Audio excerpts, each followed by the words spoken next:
Hey everyone, now what's happening over there? Welcome and welcome back to my YouTube space, the number one stop for entertainment and trending news.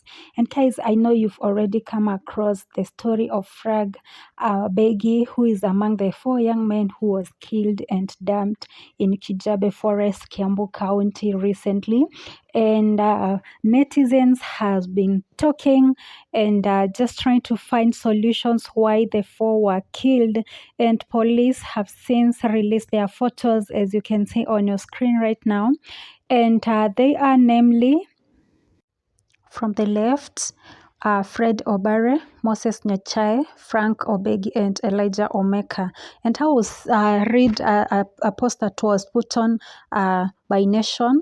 The Nation is still reeling from the shock after four bodies were found dumped in Kijabe Forest, Kiambu County, with their private parts cut off.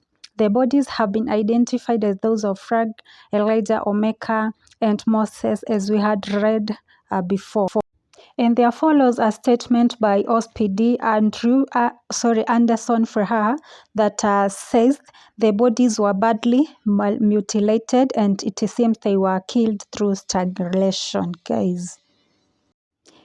So guys, someone by the name Babu Moja, who seems to be like their friend, put on something that is contradicting. He put on two statements on Facebook and Twitter, and I will read with you guys. The cryptocurrency story scam is what we were told at the city mortuary.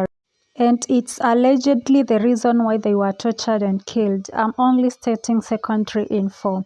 He goes on and says, we are pleading with the relevant authorities to fasten their investigations and bring into book the perpetrators of these heinous acts. Nobody should be subjected to such kind of torture, no matter the crime he has committed. There is law and it should be followed. And he goes ahead and say, and anyone who feels upset and appalled by the fact that I wrote this about a friend, I'm sorry. I'm just warning you all not to take shortcuts in life. I'm very much hurt by his death, and I would never wish this to happen to anyone else.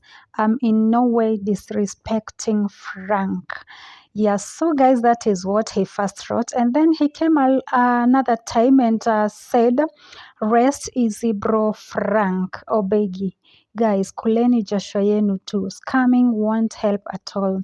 He started with ATMs, of which his brother Layton and some of us at Seasons, I think Seasons is the one that's Kasarani, warned him several times, but hakutusikia. On Monday, they scammed someone, Kenya shillings 1M, a cryptocurrency, allegedly, whereby he didn't finish, so we cannot assume what he wanted to say. And so if we were to go by what the friends are writing, but somehow a contradicting statement was given by his brother. And he said, this morning I got the news from a friend who was close to him and knew where he was. He had been missing since Tuesday, according to the lady who notified me of his death, who went to city mortuary and confirmed that it was him. That was the last time he was spotted online, and it was also the last time I heard from him. I discovered that he had been inactive on social media after learning of his death. His social media accounts have been subsequently been erased, despite the fact that he was quite active on them. Layton, the deceased brother, said. Obegi had not reported any threats against his life, according to Layton. He said the family resided in Kisii and only spoke with Obegi over the phone. And guys, that's what his brother had to say, contradicting to the statement that a friend called Babu Moja said earlier that these guys started with ATMs and they tried warning him, but he could not listen to him. So this is clearly tells us that they were scamming people, especially following this statement that was seen by Nation.Africa that says it's now emerging that Obare was arrested in 2021 after he allegedly conned a man of his money through cryptocurrency scheme. Upon his arrest, Obare, who lived in Santon area of Kasarani sub-county, was taken to Directorate of Criminal Investigations, DCI, at Ruiru Police Station. When he was brought here, Ruiru Police Station, with both parties agreed to resolve the matter out of court and to decide to let it go. A detective privy to the matter says, as reported by Nation.Africa, he reportedly finished paying the debt in May this year. And someone now explained to us how the scam happens, by the name Isaac Ongoma. Dear friends, in the USA, at some point you have experienced or encountered your Kenyan friends requesting to use your USA bank account for some payment.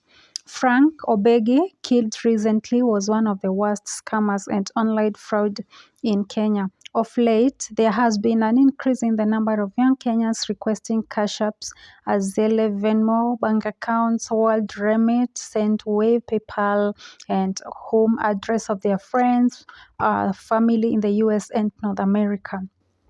They convince their friends and families in the US that they are in the online writing business. Once they get your information, they send insane amounts of money to the accounts requested. They are even generous enough to give you 10% or even more. What their counterparts in the US do not know is when the money hits the account, they are required to send the money via Sendwave to their friends, M-Pesa Bank in Kenya. After 5 to 10 transactions, the bank accounts of their friends and family members in the US will be limited and frozen due to suspicious activity. By now, the hacked account owner will have reported the scam to the bank or police. The US bank will definitely conduct an internal investigation and might issue a refund to the account owner that the money came from. On this other side, your friends in Kenya doesn't know or rather care that your bank account was frozen. In short, you don't have any money by now to spend.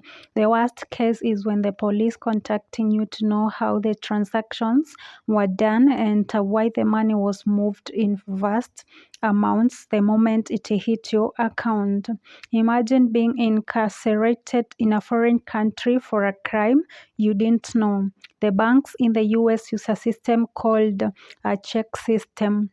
When your name or social security number is forwarded to this system, you won't be able to open a bank account in the US bank. You cannot survive in these countries without a bank account. And now your problems have just begun. So these guys seem to understand clearly what the system or rather how these guys operate. And it seems that maybe he's a victim or rather he has a know-how of how this happens. And Obegi's father, funny enough, didn't know what his son was doing, but he did say that the son told him that he sells air tickets online, and that's how his money was coming along, because the father admitted that he had a lot of money. And now some of our friends that are believed to be Obegi's friends flocked into his into social media to just give him the final tributes and warning other people to just stay away from this cybercrime.